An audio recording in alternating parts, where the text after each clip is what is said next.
જો છોકરાઓ સ્કૂલેથી આવી ગયા છે અને જમવા પણ બેસી ગયા છે રાહી અને શ્લોક. રાહી તો બહુ થાકી ગઈ છે. હે રાહી આજે કેમ બહુ સ્કૂલમાં વર્ક કરાયું તું? હે કંઈક તો બોલ. હવે તો અડધી રોટલી ખાવા ગઈ, હવે થોડીક તો તાકાત આવી હશે બોલવાની, હે ને? શું છે આજે? શેનું શાક છે શ્લોક?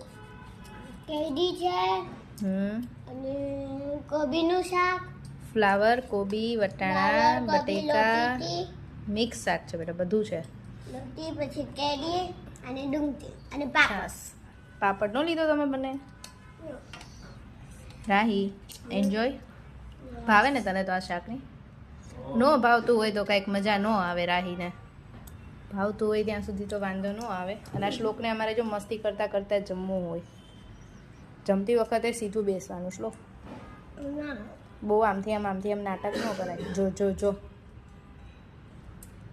ગુડ બોય હોય ને તો સીધા બેસે, લેગ ફોલ્ડ કરીને. રાઈ તો નહીં કરતી, રાહી વ્યવસ્થિત જ બેઠી છે જો. બે લેગ ફટકો નહીં કરતી. ચલો એન્જોય યોર ફૂડ.